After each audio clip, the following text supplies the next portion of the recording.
uma energia ali na faixa de 10 a menos 40 joules por metro cúbico.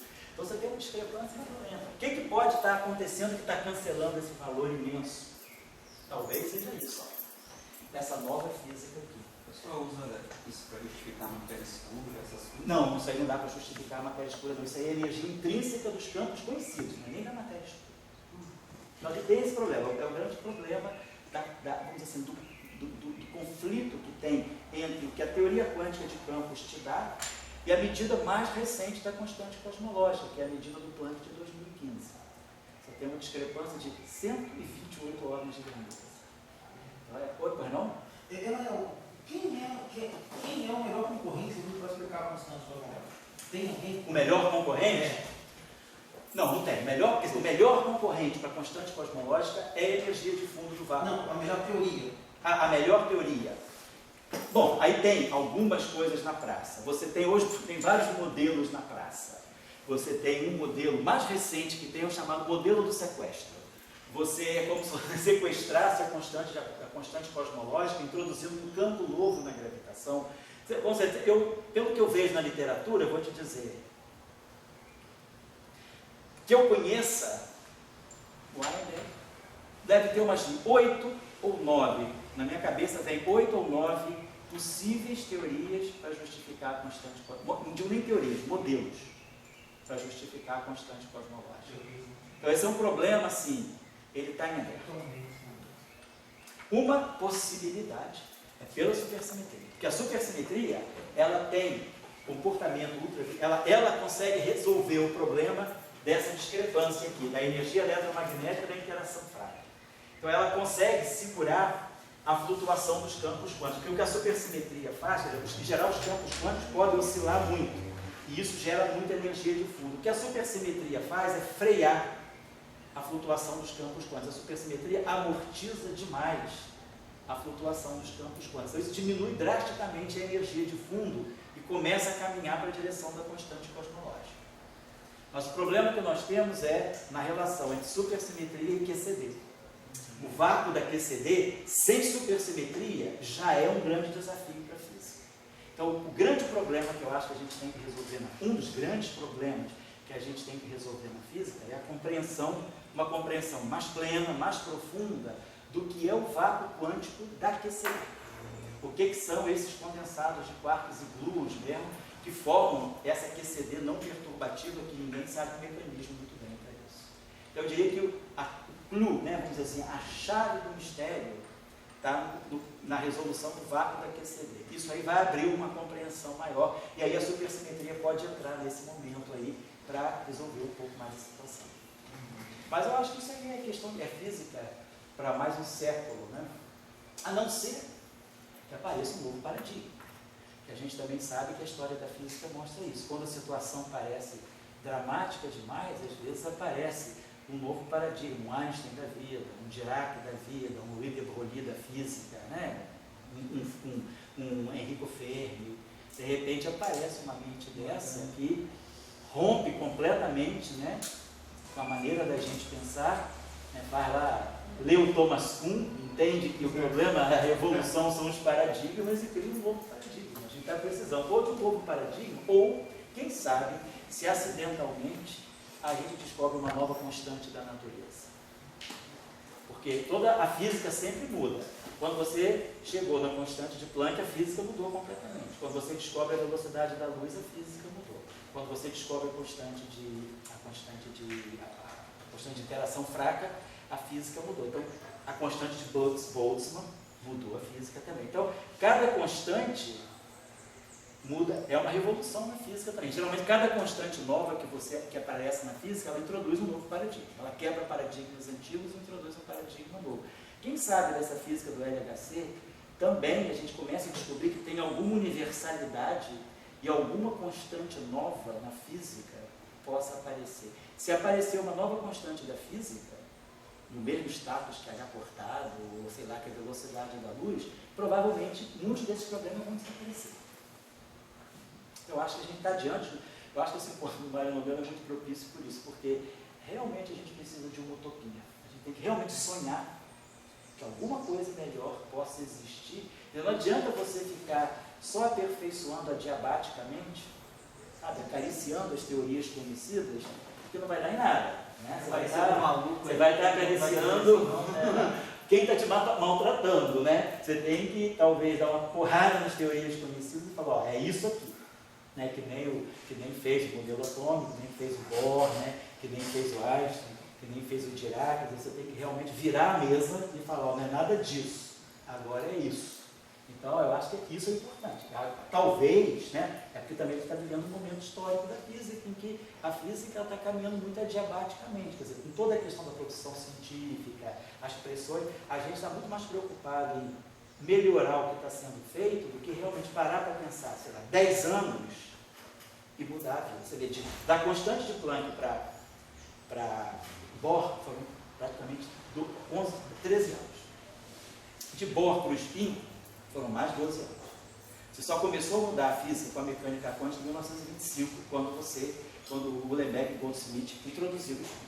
Aí que a constante H cortada fez aparecimento pleno. Então, aí foi, para que ela veio, foi para aquilo. Aí, bom, com isso, Dirac fez a mecânica quântica em 27, teoria quântica de campos em 27, fez a interação fraca em 33, aí a física começou a caminhar. Mas foram 25 anos. Entre a medida de Planck em 1900, depois, só quem conseguiu fazer uma mudança radical às custas da constante de Planck foi o Bohr, quando ele propõe o modelo atômico dele em julho, né? Julho de 1913, depois ele faz o segundo modelo em setembro, então naqueles 2 trabalhos de 1913 ele realmente faz a revolução que a constante de Planck pedia. Aí a coisa parou. Aí você ficou de 1913 a 1925 correndo atrás, mexendo com aquela constante de Planck, acariciando a constante de Planck, mas sem fazer nada de novo. Até que o Uhlenbeck e Goldsmith, em 1925, eles falam, ó, tem uma coisa nova, que é o spin do elétron. Esse spin do elétron é H cortado sobre 2. A constante de Planck, ela está mostrando que existe um atributo físico novo no elétron. Aí isso mudou a física. Aí veio a mecânica quântica, a teoria quântica de campo, a interação fraca, e tudo foi caminhado. Acabou. Acabou aí. Qual foi a constante que apareceu depois? Nenhuma. Então a gente está, talvez o deserto seja um deserto justamente de utopias. A gente ficou com uma física muito pragmática, tecnicista, de resultados assim rápidos e sempre de efeitos especiais, supercomputadores, nada contra, mas talvez não seja essa. Talvez alguém tenha que parar para 10 anos, né, os intervalos de 13 anos. Você viu, ó, de 1865 para 1900, então se passaram 35 anos.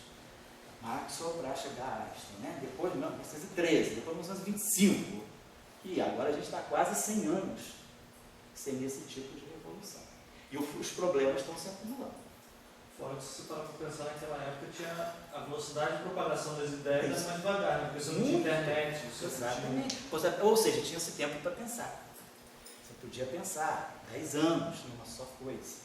Pensar muito tempo, né? Na mesma coisa. Então, eu acho que é um pouco isso também. Então, a gente está vivendo um tempo, assim, uma física extremamente capitalista. É uma discussão interessante sobre ciência e sociedade, né? Entre ciência, certo? Inserido, como a ideia de ciência inserida na sociedade que está baseada na produção e consumo. Isso. A ciência começou a ser isso. A ciência, é claro que não existe ciência neutra nunca, mas a ciência começou a ser escrava do capital. Quer dizer, hoje em dia a tendência você vai orientar a pesquisa por aquilo que ela serve, a aplicação. Isso que a gente está falando não serve para nada. Daqui a pouco tira tudo isso. Acaba com o negócio de supersimetria, supergravidade, desliga o LHC. Se depender desse pensamento, não serve para nada. A cabeça é essa, né? Mas, claro que tem sempre que andar para frente e, mesmo que se reduza o investimento, de repente a coisa aparece. Né? Quer dizer, segundo aí, né, os economistas dizem, né, eu acho que parece que 70% do PIB, hoje, industrial, o PIB industrial do mundo está na constante de Planck. Quer dizer, quem diria isso em 1925? Quando eu, Uhlenbeck e Goldsmith falavam elétrico, tem espinha H cortado sobre 2, hoje 70% do PIB, o industrial do mundo é mecânica quântica e eletromagnetismo. É C H cortado. Nem Einstein, né? Quer dizer, nem Marx sabia disso. Então, é isso. Às vezes, uma coisa que hoje não serve para nada, a gente introduzir esse deserto, não serve para... a minha convicção, eu não sou nenhum historiador da ciência, nem filósofo da ciência, Mas assim, a minha assim, visão, assim, tendo visto muitas coisas assim, visto também essas pessoas que fizeram essa física, assim, tendo tido contato com o Dirac, com o Salam, com o Wigner, vendo essas pessoas falarem da física que eles fizeram e como fizeram, os problemas eram esses. Eu entendo que realmente a gente tem que buscar talvez alguma constante fundamental. Se você ler o trabalho de Dirac de 1937, Dirac tem um trabalho lindo de 1937 que é A New Basis for Cosmology. Ele, quando Dirac realmente começa a levar a cosmologia a sério, nesse trabalho de 37. E nesse trabalho de 37, que é um trabalho simplíssimo, só com manipulações de constante fundamental, ele mostra que o mundo, quer dizer, tudo que está, é um jogo de constantes fundamentais. E aí a questão de uma nova constante da natureza pode mudar a nossa visão do mundo, realmente. Então, talvez isso seja a coisa mais essencial. Buscar ter algum... Porque uma constante nova, ela introduz um novo paradigma. É uma nova física. Novos princípios, né? Aí pode ser que apareçam novas simetrias, e aí a gente muda tudo. Então, depois de toda essa discussão, de todo esse baseado longo, que já virou até geração, já superou os limites do baseado, vamos fazer o seguinte, tarefa. Quem quiser fazer a gentileza, você sempre gosta de fazer tarefa. Substituir todas essas coisas aqui e vamos chegar ao lagrangiano desacoplado por partes. Chegar, como fica o lagrangiano do setor de spin 2, como fica o lagrangiano do setor de spin 1, como fica o lagrangiano do setor de spin 0. Então não precisa nem colocar o spin meio, porque isso aqui foi só para ilustrar a pergunta que o Dória fez. Eu acho que aqui já dá para a gente ver algumas coisas, tá certo? Agora, sobre isso, fazendo uma pergunta um pouco mais prática sobre isso. Sim. Quando eu estava tentando fazer esse exercício com essa tarefa com o Davi, Sim. aí a gente se perguntou, será que existe algum campo que seja escrito como um tensor de rank 3? Sim. No caso, poderia ser porque eu pelo menos não me lembro de algum... Você diz, na física, isso. Qual é o momento que a gente tem um campo de rank 3? Isso. Só que no caso, eu poderia dizer que é porque a gente sempre está procurando as representações irredutíveis, Isso. a gente sempre vai escrever em termos dessas representações irredutíveis. Mas agora, tem formulação, você pode introduzir, por exemplo, no campo de rank 3 antissimétrico. Tem uma formulação de dois, um é português, Koivisto e Nunes. É um finlandês e um português. Eles fizeram dois trabalhos interessantes sobre a relação entre energia escura e campos de rank 3. Eles têm dois trabalhos interessantes, que foram publicados em 2013, que mostram, quer dizer, não é um trabalho definitivo, mas eles abrem espaço para uma nova discussão da energia escura, que é você reproduzir a questão da expansão acelerada do universo às custas da introdução de um campo de rank 3 na cosmologia. Aí você tira a constante cosmológica. Você jogaria a constante cosmológica do lado? Isso, exatamente. Ele faz a pressão negativa que a constante cosmológica faria. Então ele mostra que talvez a constante cosmológica, melhor do que associada ao vácuo quântico, ela seja associada a um campo de rank 3. Essa é a proposta deles. Tá? Não é uma proposta definitiva. Eu tenho olhado os trabalhos, a partir desses dois trabalhos eles não fizeram novidade em cima disso. Então eu não sei se assim, eles chegaram à conclusão que tem algum travamento que não deixa andar para frente, ou se eles estão, de repente, cozinhando alguma coisa nova em cima disso. Né? Mas assim... Oi? Não se faz constância cosmológica com campo escalar, né? Tem vários modelos, exatamente, quintessência, tem muitas coisas, tem muitas alternativas, mas eles vão na direção do campo de rank 3, que é o que você está perguntando. Tá? Agora, na física de partículas, no modelo padrão, ou na física de partículas, não tem nenhum campo de rank 3. Não. Na supergravidade tem, mas aí a supergravidade está além do modelo padrão. A supergravidade tem campo de rank 3. Certo? Então, eu vou sugerir a tarefa para vocês, seria organizar esse problema aqui em termos daquela decomposição. Se alguém puder fazer isso e me mandar por e-mail, ou então trazer para a próxima aula, a gente discute um pouco mais em cima disso. Eu acho que esse problema aqui, apesar de ser um problema assim, acadêmico, né, ele ensina muitas coisas que a gente pode, muitos assim, procedimentos que às vezes a gente tem que buscar quando resolve teoria de campo. Sobretudo campos clássicos. Né? Bom, então vou fazer o seguinte, eu vou fazer a seguinte proposta para vocês. Acho que na aula passada, deixa eu dar uma olhadinha no caderno. Para não repetir lá.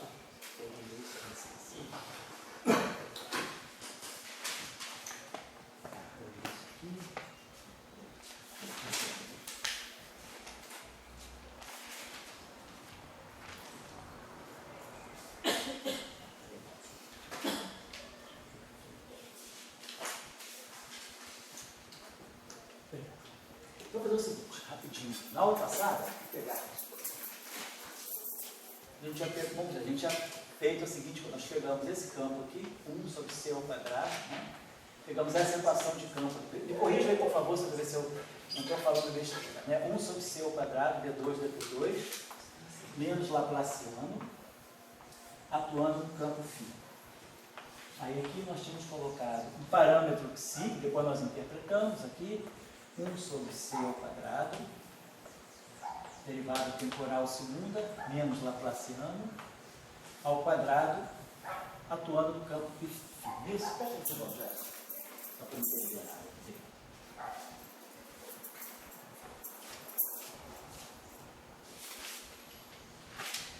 Isso. E aqui eu acho que a gente... São 2 campos escalares? Não, é um campo escalar. Φ. Ah, isso aqui é um parâmetro. Ah, tá. É um parâmetro. Isso. Deixa eu ver aqui. E aqui era mais um parâmetro mi. Então, isso aqui é equação de campo, perdão. Tá certo. Mais um parâmetro mi vezes φ. Então tá, nós tínhamos... Nós tínhamos essa equação de campo. Eu não vou repetir o que a gente fez na aula passada. Na aula passada, o que a gente fez? Pegou essa equação de campo, que é uma equação que tem derivadas quárticas, né? Porque aqui vai ter derivada quartica no tempo, uma derivada mista, 2 derivadas no tempo, um Laplaciano, e aqui 2 Laplacianos, portanto, 4 derivadas estão embutidas, né? Nesse Lagrangiano aqui, aqui vai aparecer um Laplaciano ao quadrado. Então aqui tem 4 derivadas embutidas. Aí a gente trabalhou isso aqui e interpretou o que era a energia desse sistema. A gente mostrou que a energia desse campo, que a densidade de energia desse campo, ela é 1 sobre 2c ao quadrado, a derivada temporal do campo ao quadrado, mais o meio do gradiente do campo ao quadrado, mais 1 meio do mi φ ao quadrado. A densidade de energia você pegou, achou a densidade hamiltoniana, seria isso? Isso, a gente multiplicou essa equação, a gente acoplou essa equação com a derivada temporal do campo e chegou a essa lei de conservação para vocês já. Mas se aí aqui é a parte nova, a parte da energia que sai desse termo aqui, que era menos 1 sobre 2c a quarta. Aí aqui a derivada temporal segunda.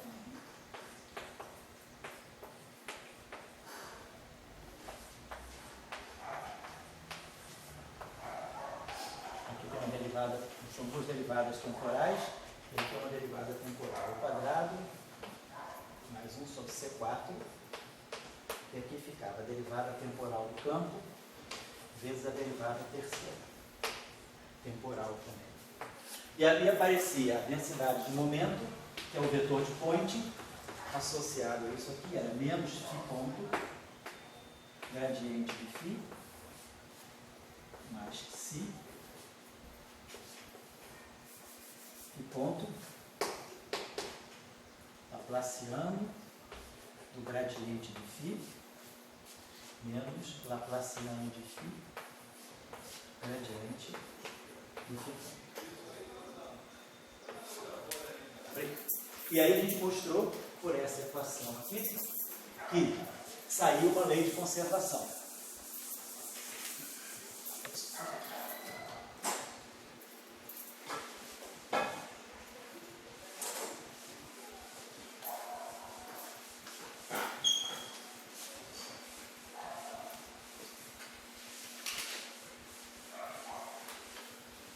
Lei de conservação que saía daqui era a derivada temporal dessa densidade de energia associada ao campo, mais a divergência do vetor de Point, que está medindo o fluxo de momento, igual a zero. Foi isso que saía para a gente. Então a gente debateu isso aí, está aqui. Então se não tiver esse termo, quando não tem esse termo, o que a gente tem é a equação de Klein-Gordon. Essa aqui é a equação de Klein-Gordon, isso aqui faz o papel do D'Alembertiano, né? D'Alembertiano de φ. Esse termo aqui tem dimensão de comprimento a -2, o inverso dele está ligado à massa do campo, e aí a gente ganha essa densidade de energia que é positiva e definida. E se esse μ for positivo, a densidade de energia do campo de Klein-Gordon é completamente positiva. Mas aqui, com essa grandeza nova, independentemente desse parâmetro, a gente tem uma grandeza que a gente não pode dizer se ela é positiva. Por quê? Isso aqui, tudo bem, isso aqui é negativamente definido, porque isso aqui tem um quadrado e isso aqui é C4. Esse termo aqui também é um quadrado. Mas agora, esse termo aqui é o produto de uma derivada primeira por uma derivada terceira. Posso garantir a positividade. E além disso, tem esse parâmetro aqui. Se esse parâmetro for negativo, esse termo fica positivo. Mas esse fica negativo. E esse fica completamente indeterminado. Então eu teria uma energia que não necessariamente é positivo definida. E aí a gente pergunta, qual é o mínimo dessa energia? Se meu campo, por exemplo, se eu pegar uma configuração de campo constante, meu campo φ de T e de X, que é constante, vamos dizer, um valor φ0, então é claro, eu é 0, 0, esse termo sobra, fica positivo, isso é 0, isso é 0, isso é 0. Então, se o μ for positivo, isso dá uma energia positiva, maior ou igual a 0, ou maior do que 0, claro, se o μ for maior do que 0. Porque para um campo constante, uma solução de campo constante, claro, o campo constante é a solução dessa equação. Esse campo aqui, né, se ele for constante, ele tem essa configuração aqui de energia 0. Mas eu posso ter uma configuração de campo com energia menor do que 0, negativa. Se o campo for constante, precisa ter que ser 0, né? Eu posso botar interação. Estou pegando essa equação livre. Tá? Só por isso. Se a gente pegar um campo constante, essa energia aqui ela é 0. Mas você pode ter uma energia negativa, que ninguém diz que o mínimo dessa função toda aqui é positivo. Essa função pode ser negativa. Então a gente tem um problema, se a gente for olhar do ponto de vista quântico, é como se você tivesse um hamiltoniano que não tem um bound inferior. Talvez essa energia possa ser tão negativa quanto aquele parâmetro que, se normalmente em teoria quântica, o que a gente espera? A gente tem um hamiltoniano que, vamos dizer, quanto menor que seja a energia, tem que ter um mínimo absoluto. E aí a gente espera que aqui seja o estado fundamental e que o meu sistema possa flutuar em termos desse mínimo. Isso aqui também é o mínimo. Mas aí, por tunelamento, esse mínimo pode decair para esse. Eu posso ter um efeito de tunelamento e esse estado aqui transitar, esse vácuo aqui decair para esse vácuo, ou esse decair para esse e esse para esse. Tem um mínimo absoluto. Então eu consigo definir um ground state, e aí, definindo o ground state, a gente consegue definir as flutuações do sistema. O problema é que essa energia ali, sei lá, ela pode ser tão negativa quanto eu queira. E aí, do ponto de vista, quando a gente for quantizar o sistema, isso pode me dar um problema, porque eu não tenho ground state, eu não tenho uma solução de... Porque toda teoria quântica boa, ela tem que ter um hamiltoniano que seja limitado por baixo. Uma energia que seja maior ou igual a uma certa quantidade. Não importa se é positiva ou negativa, mas ele tem que ter um bound inferior. A energia não pode ser tão negativa quanto possível, porque senão eu não consigo definir o ground state.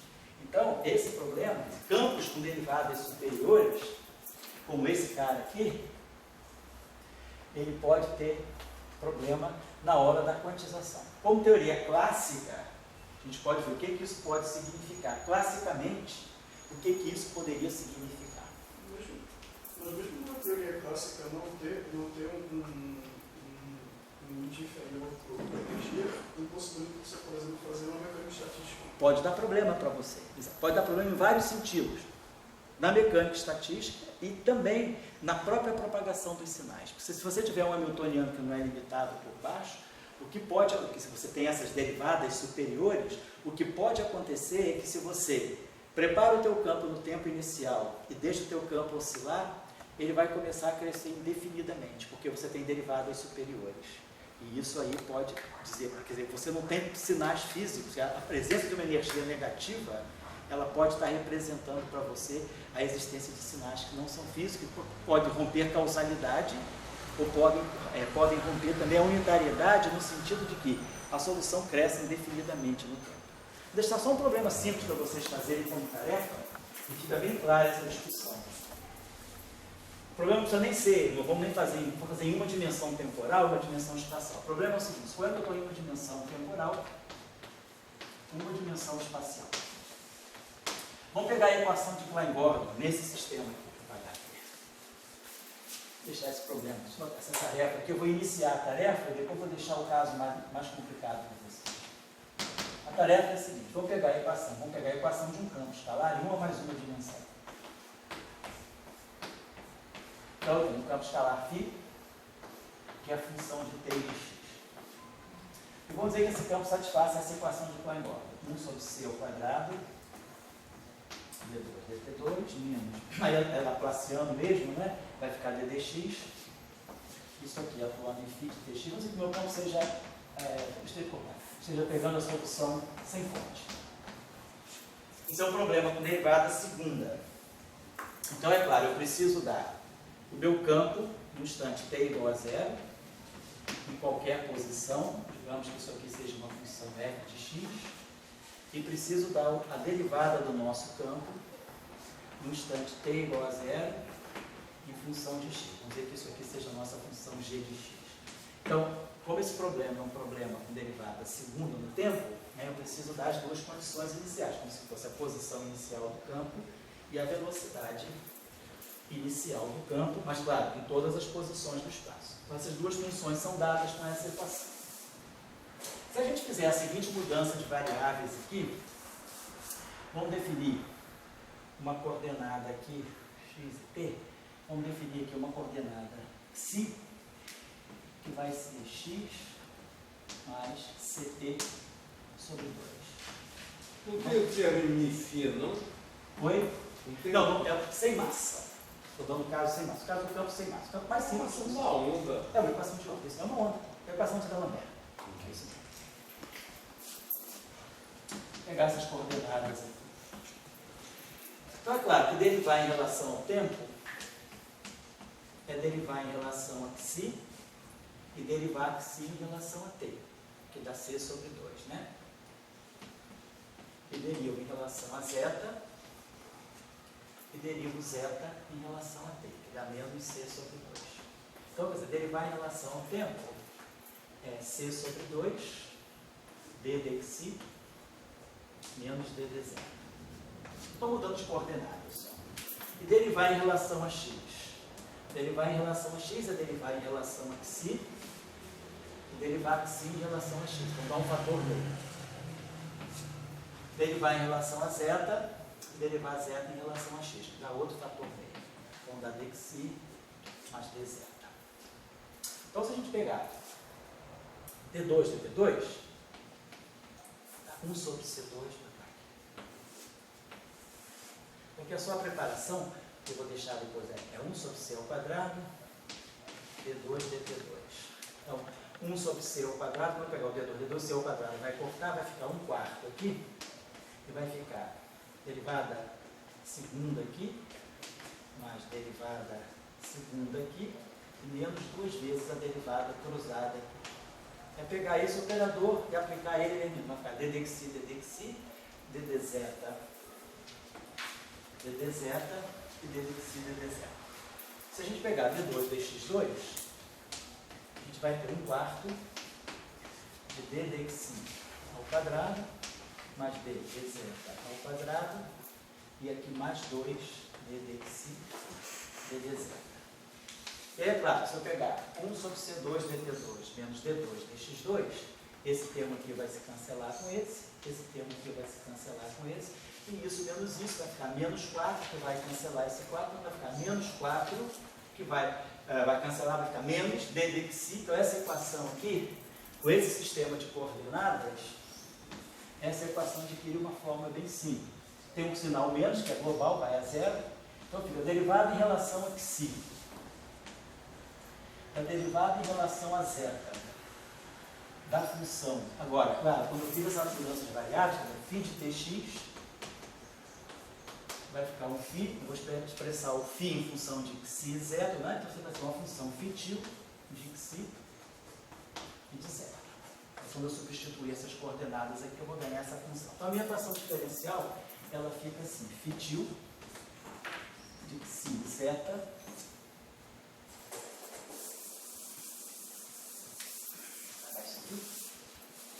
estou só organizando aqui a tarefa, né? Igual a zero. Então, é claro, o nosso φ, lembrando que o φ de tx é igual ao φ de xi zeta. Agora, é mais fácil resolver o problema para cá, porque aí a solução geral dessa equação, a gente já sabe até da física básica. Se essa função tem derivada segunda mista, essa função pode ser escrita como uma função f pequeno de xi mais uma função g pequeno de zeta. Então, a solução, se eu derivar duas vezes isso aqui dá zero, e se eu derivar duas vezes isso aqui dá zero, porque a derivada é sempre mista. Então, isso aqui é a solução desse problema. Essa função aqui, é claro, é a função xi, que é a função de x mais ct sobre 2. E essa função aqui é a função g de x menos ct sobre 2. Então, isso está mostrando para nós que a gente tem, na verdade, a solução desse problema é isso aqui, então é a nossa função φ, então é a nossa função φ de tx. Então, quer dizer, eu tenho uma onda que se propaga para a direita, isso aqui é o que a gente chama do right mover, isso aqui é a onda que se propaga para a esquerda, é a solução left mover. Tudo bem, isso, mas eu não sei quem é F e quem é G. Eu sei que F pequeno e G pequeno são soluções do problema. Vamos dar uma olhadinha nas condições iniciais aqui. Deixa eu apagar isso aqui. Então, estou continuando aqui essa tarefa, tá? Então, se a gente pegar φ de t igual a zero, x, então, para t igual a zero, quer dizer, o nosso xi é x mais ct sobre 2. E o nosso zeta é x menos ct sobre 2. Então, para t igual a zero, xi é igual a zeta, né, quando t é igual a zero, que é igual a x. Né? Então, para t igual a zero, isso aqui me dá, esse x aqui é o nosso xi. Então, isso aqui vai ser essa função aqui, vamos deixar assim, f de x, é a nossa função f de x. Então, Na verdade é 2. Oi? F mais, quer dizer, para t igual a zero, vou botar aqui a solução para t igual a zero, é isso aqui, né? É f, vou botar aqui, é f de x, né? Sobre 2 aqui, mais g de x sobre 2, para t igual a zero. Então, eu tenho que f de x sobre 2, quer dizer, eu conheço, tenho uma informação sobre f de x e sobre g de x, né? Para t igual a zero. Mas isso aqui, para nós, é justamente o f de x. Para t igual a zero, eu tenho essa solução, eu tenho essa condição. Se eu derivar agora essa função em relação ao tempo, eu fico com de t0x, se eu derivar agora isso aqui em relação ao tempo, φ ponto de t, vou botar aqui φ ponto de tx, derivando em relação ao tempo, eu vou derivar f em relação a xi, então vai ficar, vamos dizer assim, vai ser a derivada de f em relação a xi, esse linha aqui é a derivada de f em relação a xi, vezes a derivada de xi, estou derivando em relação ao tempo, em relação a t, dá c sobre 2.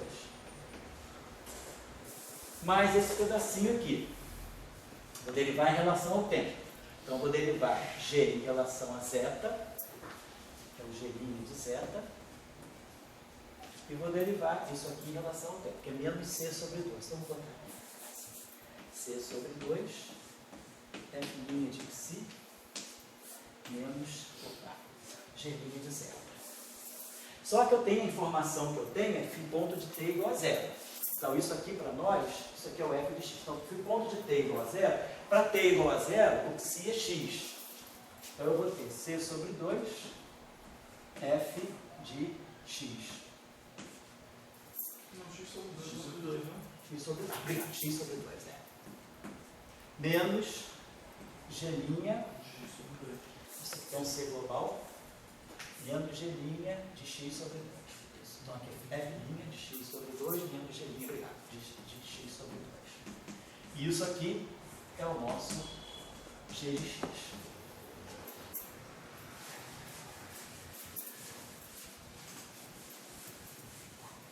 Então a gente tem um sistema de duas equações, né? F pequeno e g pequeno, onde eu conheço f grande, esses aqui são dados, são as condições iniciais, eu tenho também uma condição aqui nessa derivada. Então a gente pode, por exemplo, sei lá, eliminar esse g aqui em favor desse f aqui. Então a gente teria que dessa equação aqui, a gente teria c sobre 2, f' de x sobre 2, menos c sobre 2. Agora, quem é o g' de x? Quem é o g de x sobre 2? G de x sobre 2 é o f. Se eu derivar essa equação aqui, eu vou ter f' de x menos f de x sobre 2.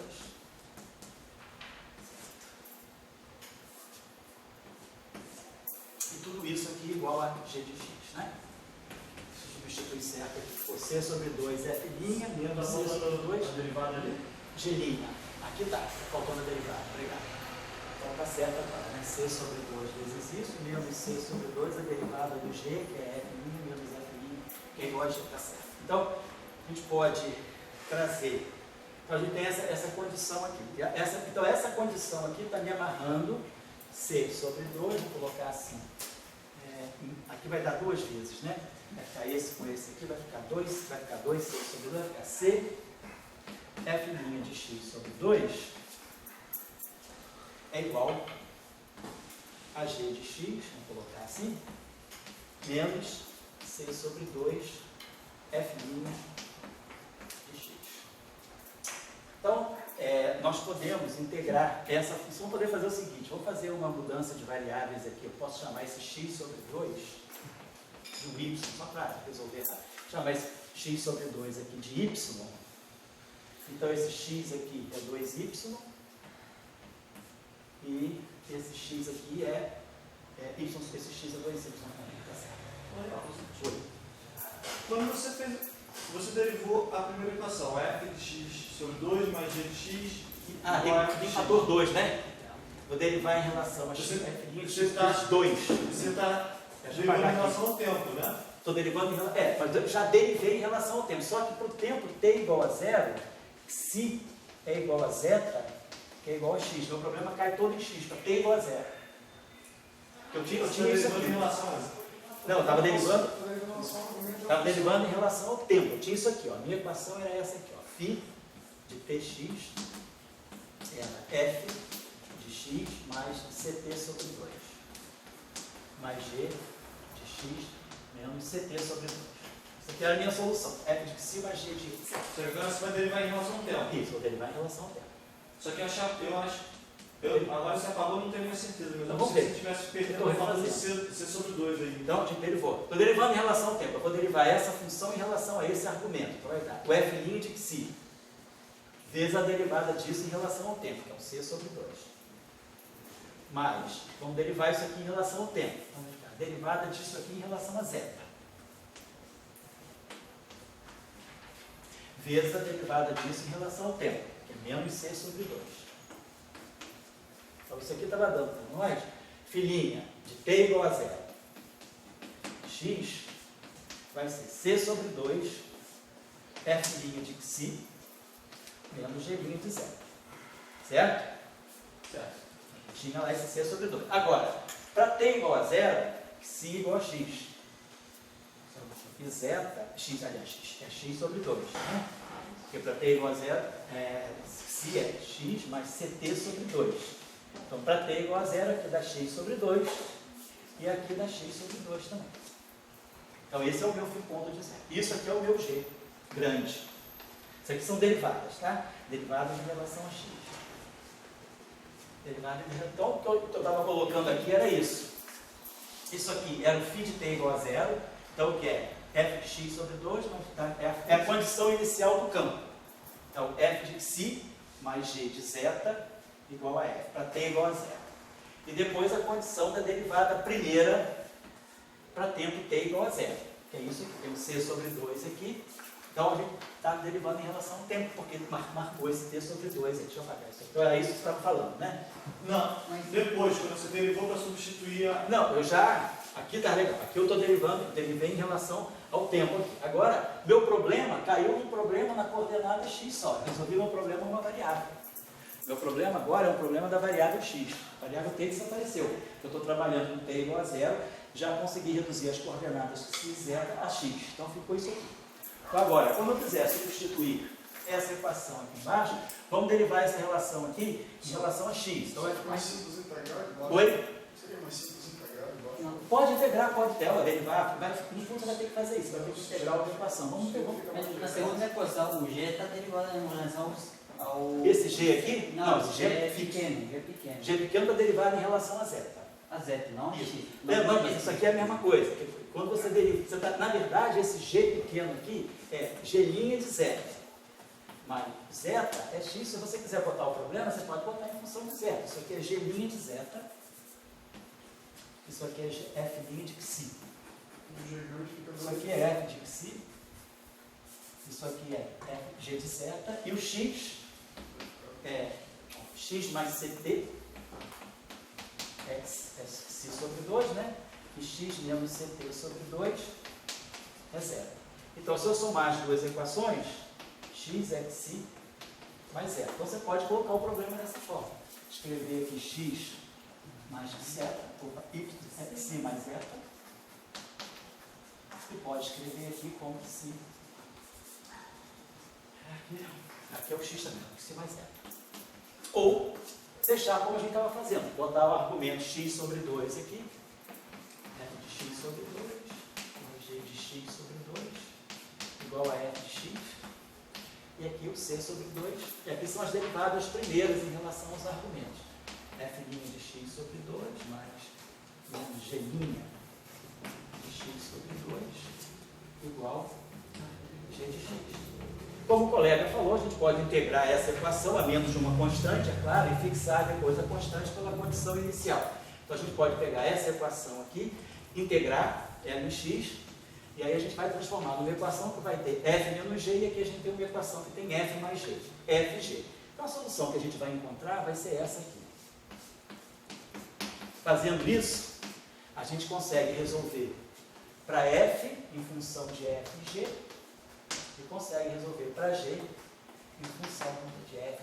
Então, o que a gente vai obter aqui vai ser essa fazendo a integral, ou derivando, mexendo essas duas equações, iterando essas duas equações, a gente vai ter aqui algo desse tipo assim. Um meio de f de x mais ct mais um meio de f de x menos ct. E aqui, mais 1 sobre 2c, integral entre x menos ct, e x mais ct. Aqui posso botar uma coordenada muda qualquer, sei lá, uma coordenada y, e aqui o g de y. Vou dar uma olhadinha só. Porque, na verdade, o f e o g vão sair daqui. Um é f de x, isso aqui vai representar o f pequeno, a t igual a 0, e isso aqui vai representar o g pequeno, a t igual a 0.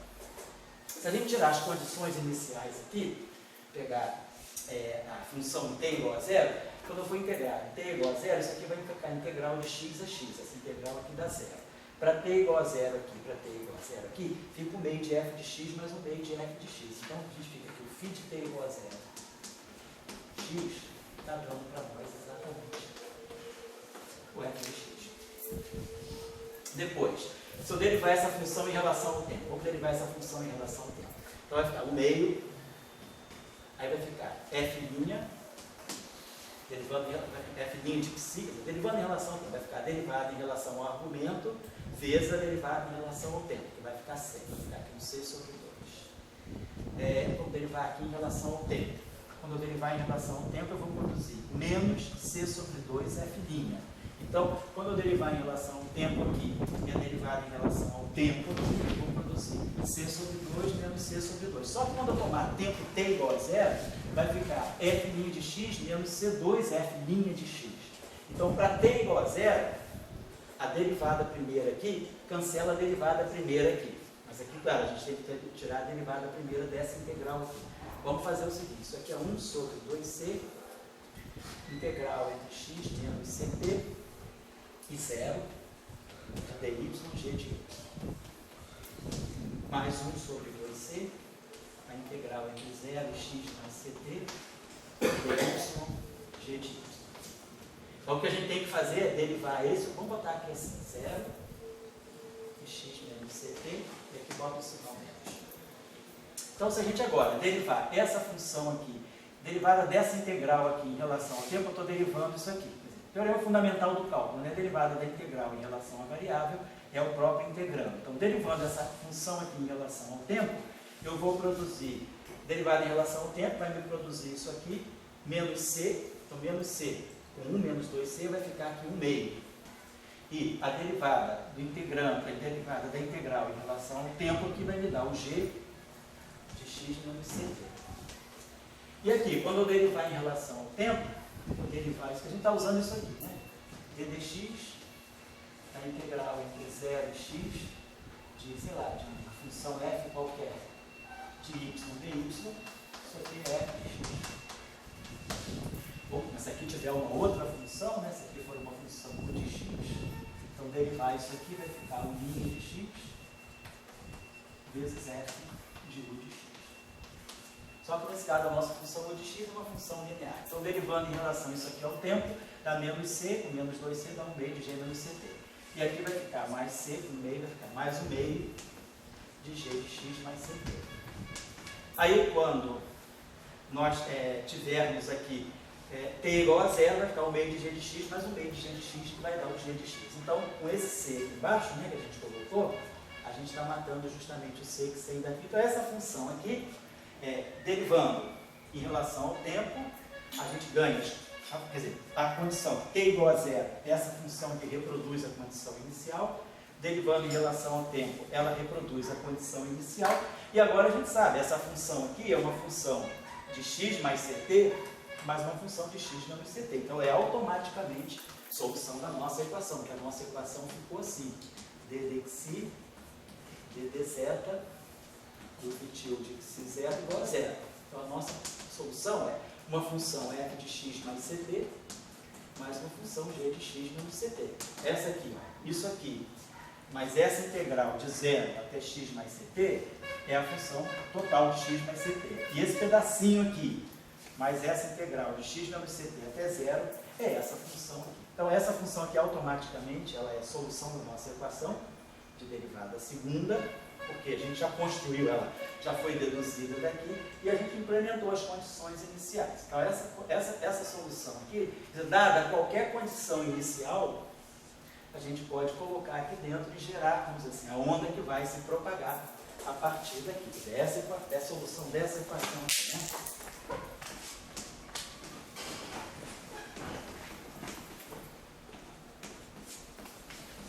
É a equação homogênea, tá?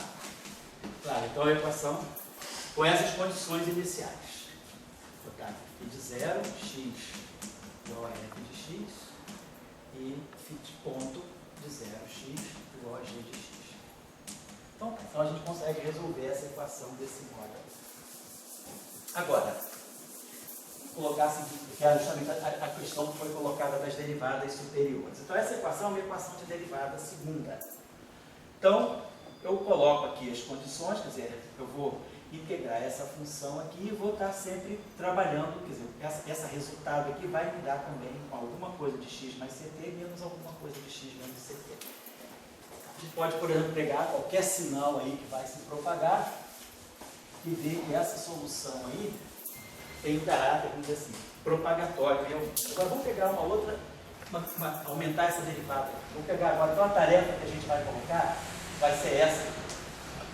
A partir daí, vamos pegar essa equação aqui.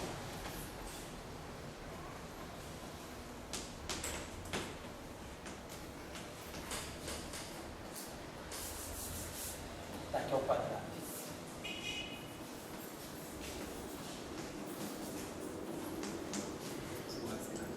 Então agora eu tenho um problema com derivadas quárticas.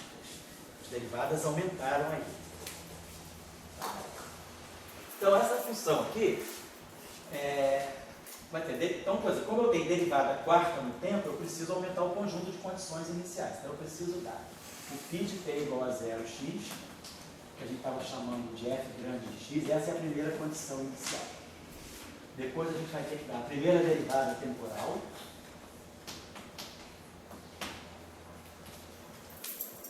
que vai ser g de x.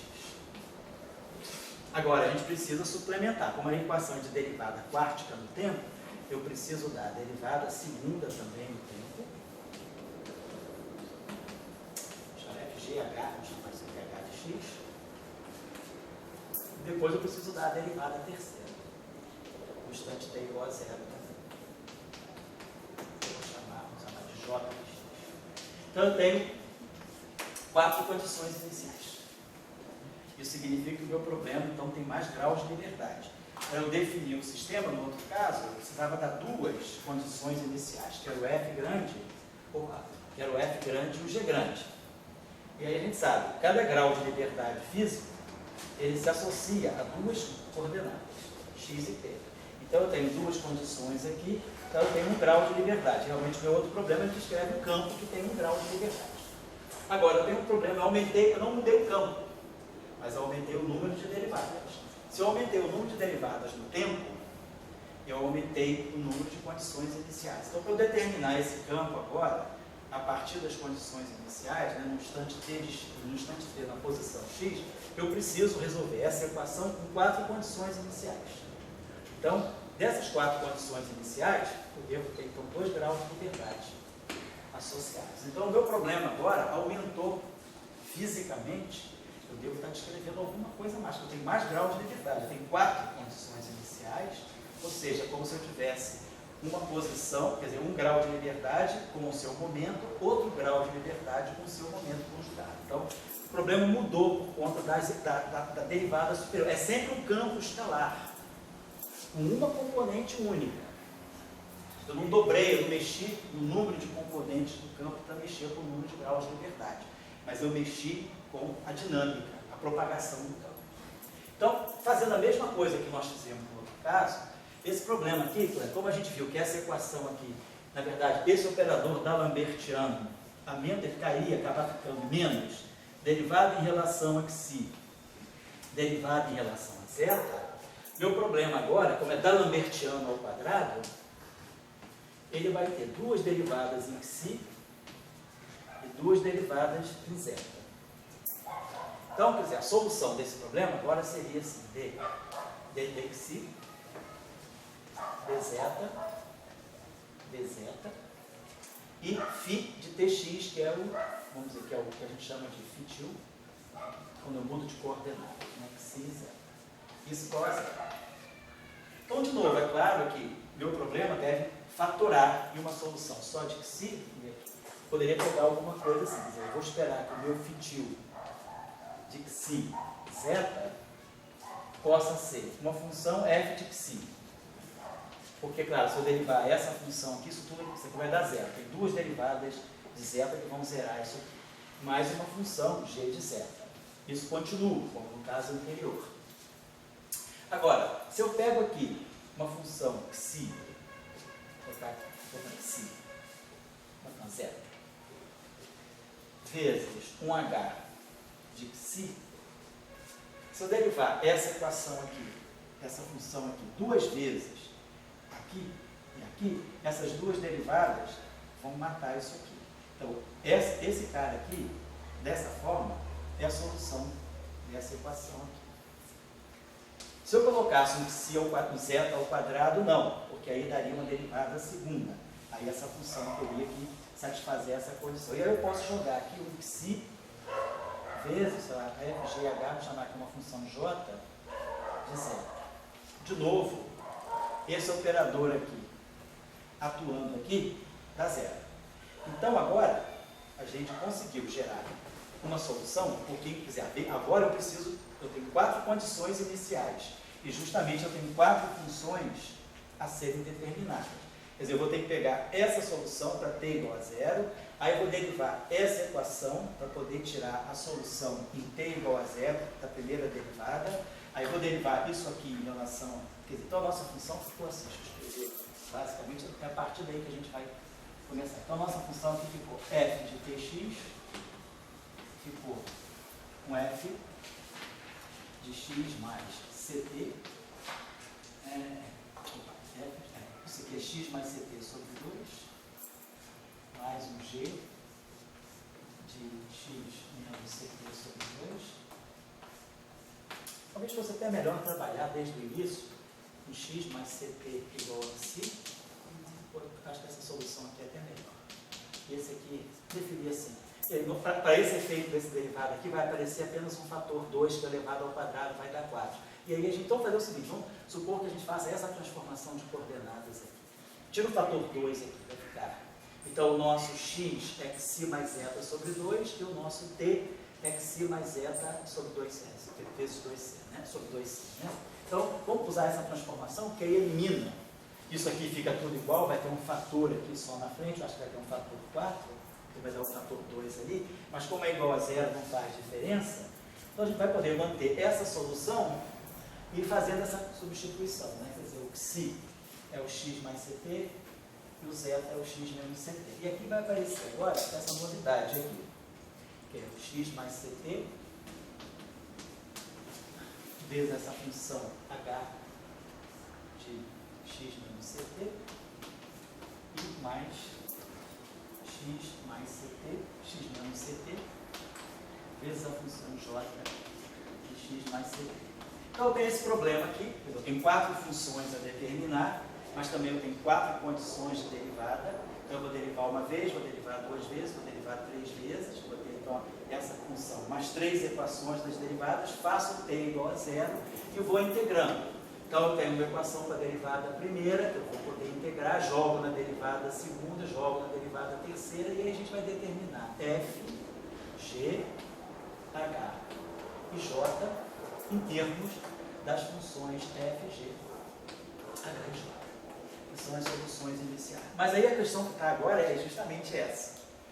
Aparece esse objeto aqui, quer dizer, a minha solução, além, vai tirar a forma disso, mas eu tenho esse objeto aqui na frente e tenho essa combinação aqui, esse módulo aqui na frente. Isso significa que para t muito grande, essa solução aqui ela vai poder explodir. Coisa que não acontecia no outro caso. Se a nossa função f for uma função limitada, tudo nosso ficava em função só da função f e da função g. Agora não, nós temos algo que independe de f e de g, que são esses fatores lineares aqui. Claro que se a gente aumentasse a ordem ali, se ficasse uma derivada terceira aqui, ia ter uma derivada terceira aqui e uma outra derivada terceira aqui. E aí eu ia poder jogar um termo com zeta ao quadrado e um termo com xi ao quadrado. Então, à medida que eu for aumentando a ordem do operador diferencial, eu vou estar aumentando o grau de divergência também das soluções. Quer dizer, as soluções vão tender a infinito ao quadrado no tempo, por exemplo. E aqui vai tender linearmente com o tempo. Mas aqui a gente vai ter, então, soluções que vão começar a explodir. E aí a gente imagina, se a gente imagina que esse campo quer descrever alguma onda que depois nós vamos poder interpretar como um módulo de partícula, a gente vai ter um problema com a interpretação, porque aí eu vou ter uma solução que vai crescendo linearmente no tempo. Então isso não deve estar representando uma partícula que imagina que seja uma solução completamente oscilatória, ou uma solução limitada, um pacote de onda que se propaga. No caso da derivada primeira, tudo fica em função de f grande e g grande. Então, por exemplo, se eu pegar se vocês quiserem tirar uma solução especial, suponhamos que, por exemplo, a gente pegue como condição inicial, sei lá, f de g, f de x, igual, vamos botar assim, uma função, vamos dizer, exponencial de menos x2, é uma função bem comportada. Vamos dizer que a gente pegue a função g de x como sendo uma função assim, ela é 1 para x entre 0, vou botar a função θ. Vou botar uma função que seja assim, θ de x menos a. Então significa que no instante t igual a 0, a minha derivada primeira da função é 0 até a, e é 1 para maior do que a. Vamos dizer que no instante t igual a 0, esse seja o comportamento da função g. e a função g, então, portanto, é uma função também limitada. Então, isso aí, se vocês colocarem essas condições iniciais na tarefa 1, naquela tarefa original, vocês vão ver que não vai ter nenhum problema com a propagação do sinal. Agora, vamos continuar com essa função. Vamos dizer que o h de x seja, sei lá, essa função aqui, 1 sobre x2 mais 1, que é uma função limitada também. E o j de x, vamos dizer que seja, sei lá, uma função seno de x. Então, todas essas funções aqui são bastante limitadas, né? Mas aí, se vocês colocarem com essas condições iniciais, calcularem essas funções aqui, a partir daqui, e substituírem aqui na solução, esse termo aqui e esse termo aqui são termos que vão assintoticamente tender a infinito com t e com x. Isso aí vai destruir o que significa a solução clássica dessa, que onda é essa que está crescendo cada vez mais no tempo. É isso que gera o problema que a gente está vendo, na verdade, ali. Estou pegando o problema em uma dimensão, porque em uma dimensão espacial, uma dimensão temporal, vocês podem resolver analiticamente, entendeu? Não tem solução analítica fácil. Pois não? No caso, eu não poderia escolher as condições iniciais de uma forma que H minúsculo e J minúsculo decaiam mais rápido do que esse termo na frente? Pode ser. Eu não sei qual é a resposta, mas a gente tem que trabalhar aqui para ver como é que essa função, porque essa função aqui, na verdade, ela vai ser dada em função de integrais dessas funções aqui, das condições iniciais, né, das funções grandes, f de h grande. E essas integrais também vão ser calculadas, integrais de 0 a x mais ct, 0 a x menos ct. Dependendo do comportamento, não sei se, por exemplo, vamos ver, esse teste que você está falando, essas funções aqui são bastante bem comportadas, são bem limitadas, né? Essa função aqui no máximo vale 1, essa função aqui no máximo vale 1, essa função aqui oscila entre menos 1 e mais 1, e essa função aqui no máximo vale 1, que ela é constante para x maior do que a igual a 1. Então essa função é uma função bem limitada. Não, mas a questão agora não seria ser limitada, seria o comportamento assim. Não, eu entendi a sua Você questão. pode analisar direto no H pequeno e no J pequeno. Exato. Eu acho que você tem que olhar por aqui.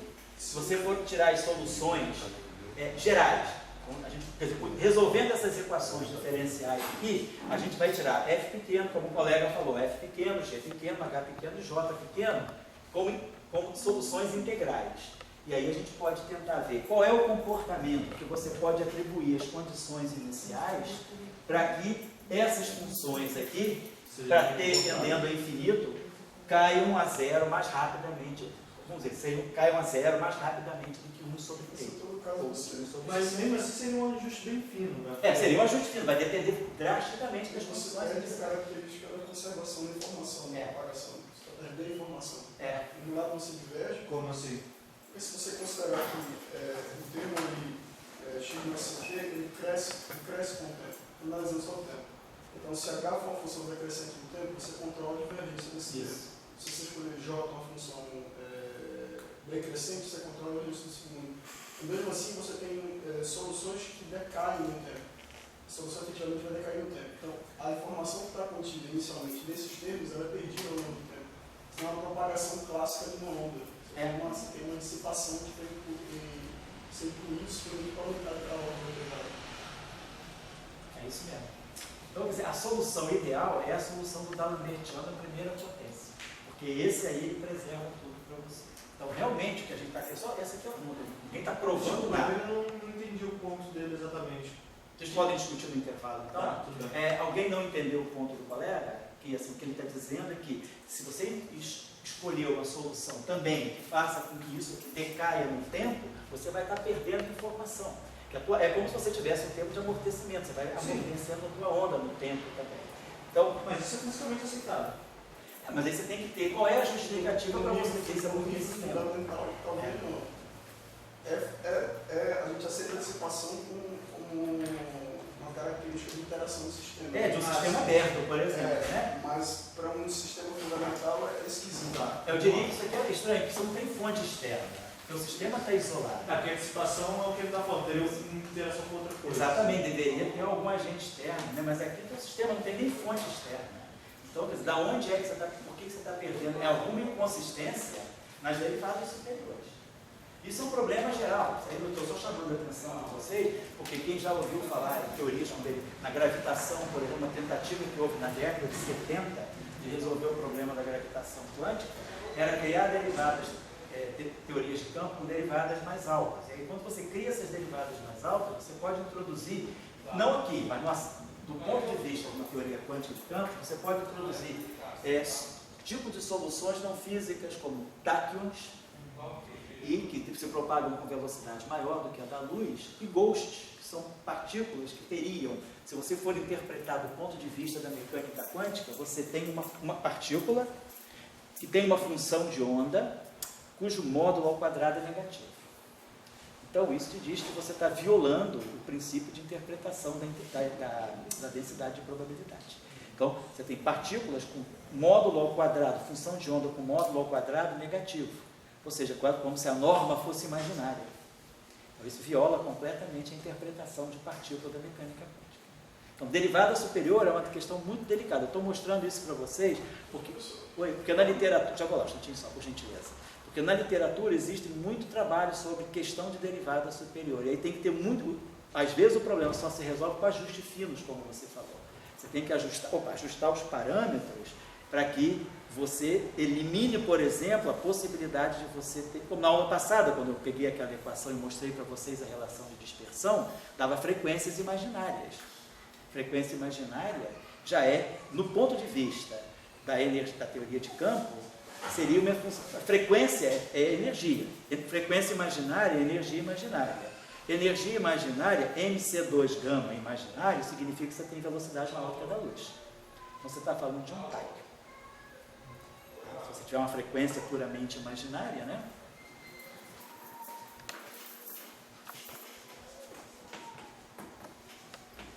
Quando a gente associa, então, H cortado ômega é energia. Então, a minha energia é I é zero. Então, isso aqui é MC2 gama. Então, isso significa que o meu gama é puramente imaginário. Mas meu gama é 1 sobre raiz quadrada de 1 menos V2 sobre C2. Então, para esse gama aqui ser puramente imaginário, é preciso que isso aqui seja negativo, ou seja, V maior do que C.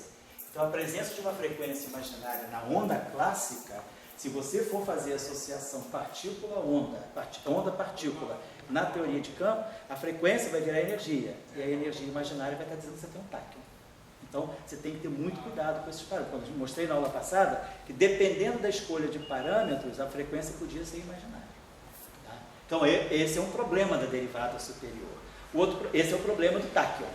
O outro problema é o problema do ghost, que aí eu não falei com vocês, porque nós não estamos falando de propagador, mas se você pegar um campo que tem derivada superior e for olhar o aspecto desse campo como do ponto de vista da função de onda, quer dizer, da função de Green, olhar isso aí do ponto de vista da teoria quântica de campos, quando você faz a associação entre campo e partícula, o campo com derivada superior, ele pode gerar partículas que têm função de onda com norma ao quadrado negativo.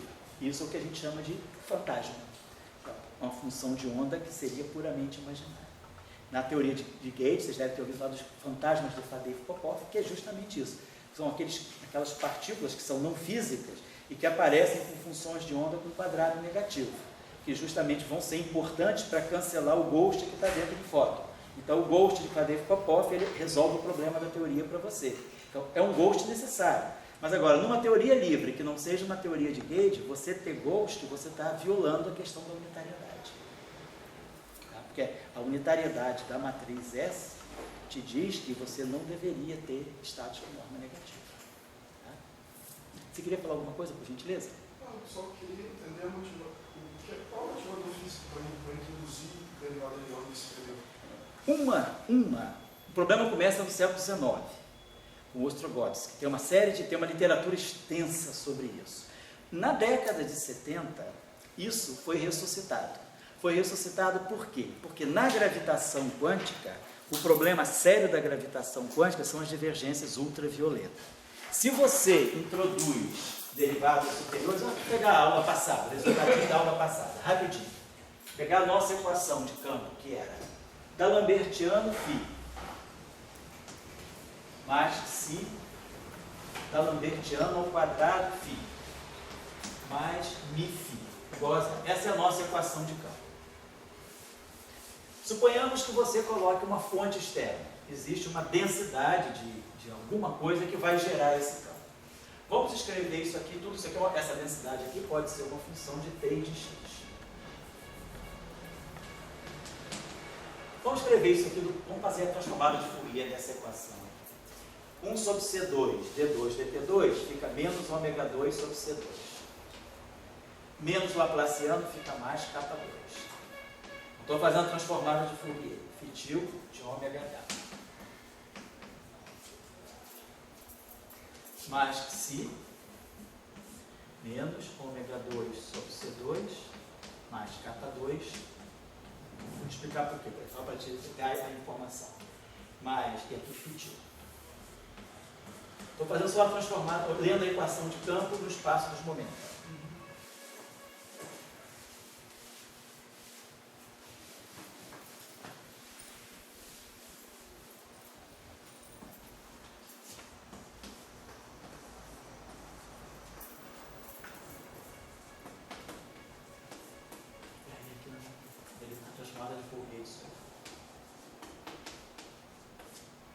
Se por acaso a gente colocar aqui a função delta de x, delta de tx, significa que esse problema aqui virou o problema da função de Green.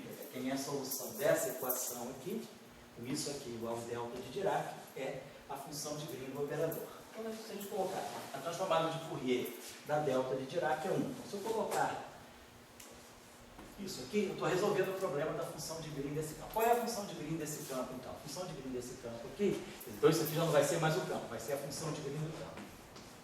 Vou chamar isso aqui de GX de ômega.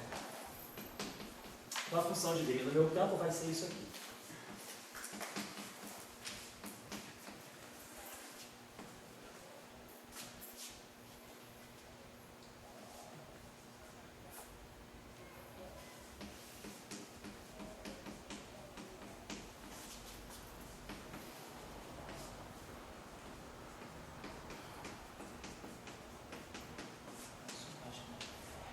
Isso aqui é a função de Green.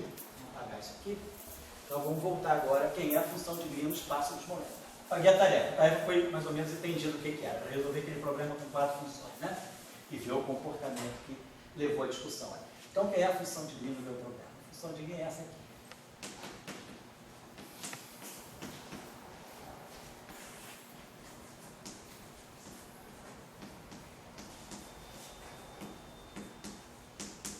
Já que eu conheço a transformada de Fourier da função de Green, agora eu coloco a transformada de Fourier dentro da representação de Fourier da função de Green. Aqui vai entrar a transformada de Fourier.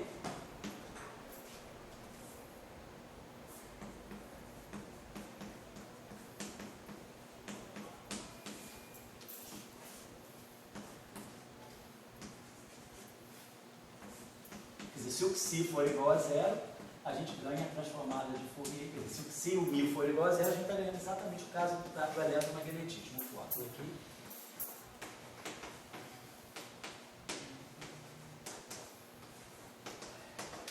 Essa é a representação de Fourier da minha função de Green.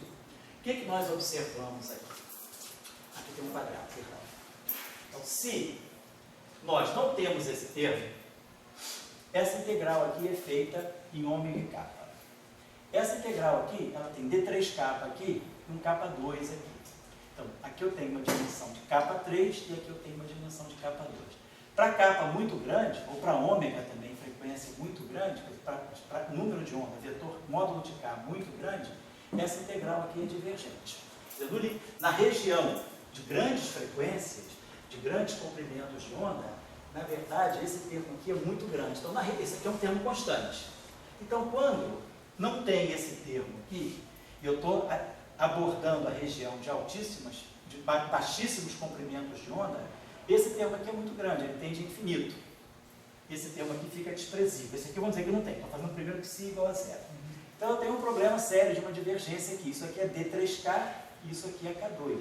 Isso aqui lá no numerador vai com módulo de K ao quadrado, dk, ângulo sólido, no espaço dos momentos.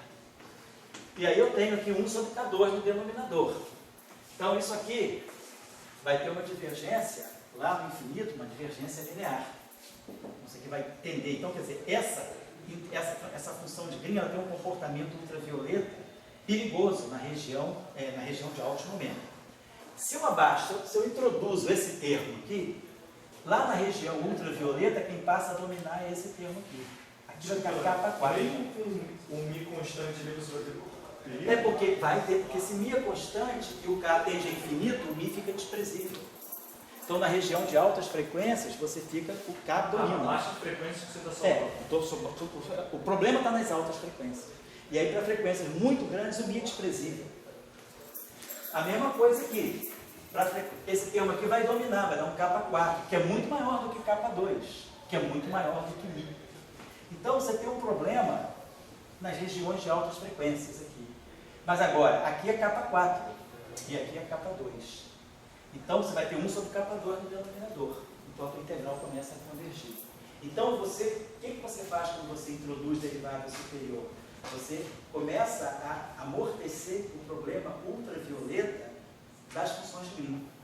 Então, isso, quer dizer, o papel de que o colega está colocando, o papel de você introduzir derivadas de ordem mais alta do que 2, é você começar a amortizar o problema das divergências ultravioletas, elas começam a decrescer. Você começa a ter vamos dizer, formulações que são cada vez mais convergentes no limite do ultravioleta. E esse que é quer dizer, numa teoria quântica de campos, isso é fundamental. É isso que gera o problema dos infinitos quando você tem teoria de campos. É você ter funções de Green, a coisa começa a cair embaixo. Na teoria clássica, você já vê isso. A função de Green tem um comportamento divergente no ultravioleta. Quando você vai para a teoria de campos e tem as interações, isso aqui gera infinitos que de repente não podem nem ser resolvidos, porque é o que gera o problema da não renormalização nas teorias de campos. Então, um dos grandes objetivos de produzir derivada superior é você amortecer